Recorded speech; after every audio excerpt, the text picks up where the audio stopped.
Netflix is back with the third volume for Love, Death, and Robots, a new volume of sci-fi horror animated nastiness. Let's talk about it.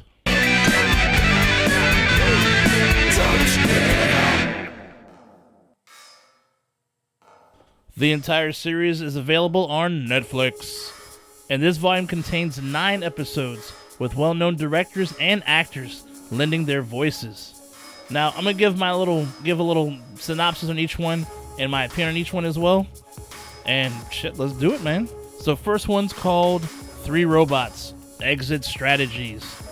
A post-apocalyptic tale about 3 robots learning how and why humankind destroyed itself.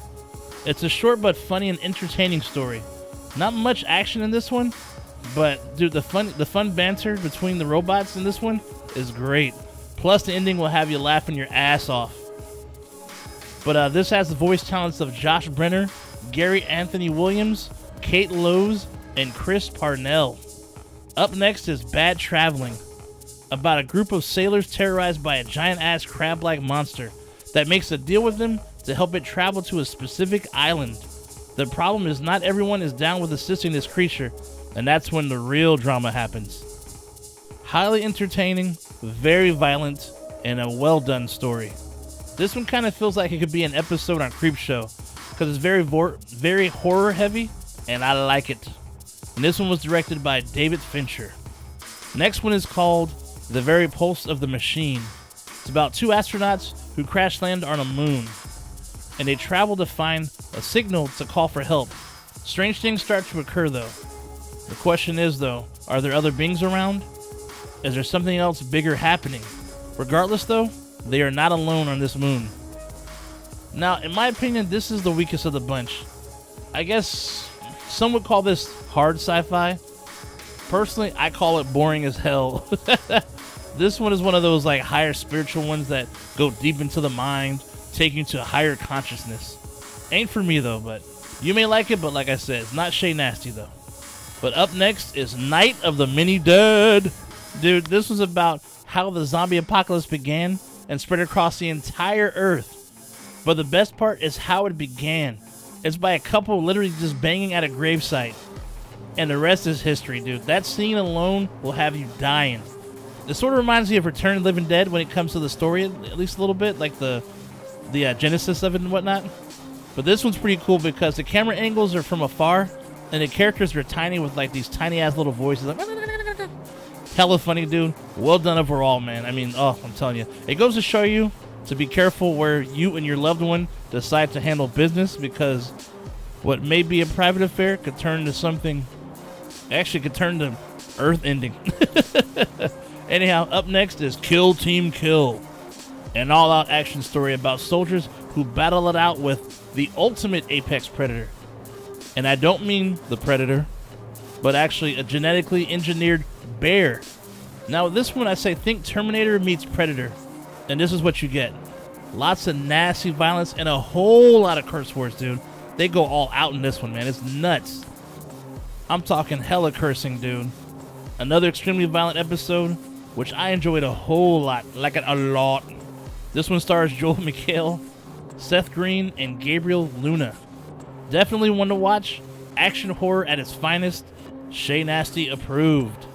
Next one is called Swarm, about 2 scientists working together to study these aliens known as the Swarm so they can exploit it to use for humans, for human consumption. But the Swarm appear to be smarter and may plan to spoil these plans. It's a pretty decent sci-fi story.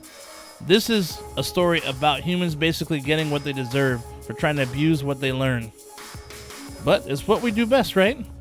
Good storytelling, and stars Rosario Dawson and Jason George, and directed by Tim Miller. Up next is Mason's Rats, a funny-ass story about a dude battling it out with some very smart rats that's living in his barn. This dude has tried everything, and eventually the rats start fighting back. They have little bows and arrows, axes, and all types of stuff, dude. Shit's hilarious. The extreme measure this guy actually takes is pretty crazy. But hey, I guess you gotta do what you gotta do, right? It's a very good one with pretty positive outcome, actually. And I highly recommend this one. Another Shay Nasty recommended one, dude, for sure. It's another action sci-fi one. This one starred Craig Ferguson and Dan Stevens. The next one is called In Vaulted Halls Entombed. This story had me kind of lost. I didn't really know what was going on, so I'm actually going to read the synopsis that they gave. Deep in the mountains of Afghanistan, a squad of special forces soldiers has the dangerous job of recovering a hostage held by terrorists. But the evil they encounter as they venture deep underground is far more ancient and terrifying. This was another action sci-fi one with some pretty nasty death sequences. Sort of had an Aliens vibe. I'm talking about the sequel Aliens. Not Alien, but Aliens. Yes, anyways, had Aliens vibe in regards to the action scene when the Marines start getting attacked by the aliens. That's what this whole movie this whole little story felt like. But the best part of this one is the ending, dude. I did not see that one coming. And when you watch it, you'll understand what I mean when I say that. But overall, it's a decent story. This one starred Joe Manganiello and Jai Courtney. And last but not least, this one's called Jabaro, about a deaf knight and a siren of myth. They become entwined in a deadly dance, a fatal attraction infused with blood, death, and treasure. This is the only live-action story of the bunch. And this one is like a musical with dancing and no dialogue, but it had very beautiful costumes and scenery. It was very creatively shot, though. It was a lot of handheld for sure. Not my favorite story, but it was well made, dude, and I can totally respect it, though, and I think a lot of people actually enjoy this one. My overall thoughts, man, Volume 3 is another strong outing that continues to make entertaining stories in animated form in very creative ways, as well as featuring known actors and directors, plus highlighting new actors and first-time directors. This series seems to be a great outlet for all involved. I hope to see more volumes because it's one of the better series on Netflix. Anyhow, that's all for now. Stay nasty, my friends. Be sure to slice through that like button to hit the subscribe one, because on a Don't Split Up channel, hell has never been so cool. Shay Nasty out. I'll see you soon. Would you steal a car? No. Would you steal a computer? No. Would you steal a purse? No. Would you steal a TV? No. Have you subscribed to the Don't Split Up channel yet? No. Viewing without subscribing is a dick move. Don't be a dick. Subscribe. Click and subscribe. It's free.